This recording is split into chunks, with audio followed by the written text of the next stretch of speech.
Words of Sri Aurobindo from the book The Mother, Part 2, Letters on the Mother, Chapter 7, True Relation with the Mother, page 168, new stanza. To launch into too many mental subtle ties in this connection is not very helpful. It is a subject which is beyond mental analysis, and the constructions of the mind about it are apt to be either very partially true or else erroneous. There is a universal divine love which is equal for all. There is also a psychic connection which is individual. It is essentially the same for all, but it admits of a special relation with each which is not the same for all, but different in each case.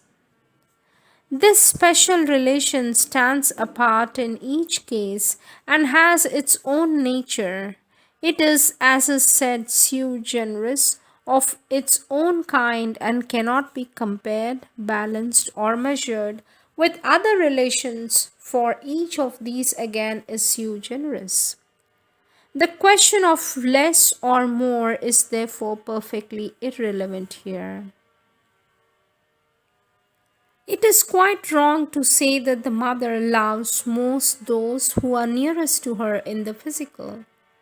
I have often said this, but people do not wish to believe it because they imagine that the mother is a slave of the vital feelings like ordinary people and governed by vital likes and dislikes.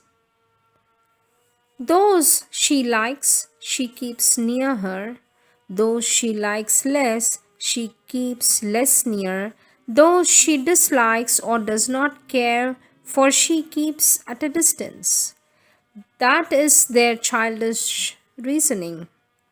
Many of those who feel the mother's presence and love always with them hardly see her except once in 6 months or once in a year, apart from the pranam and meditation.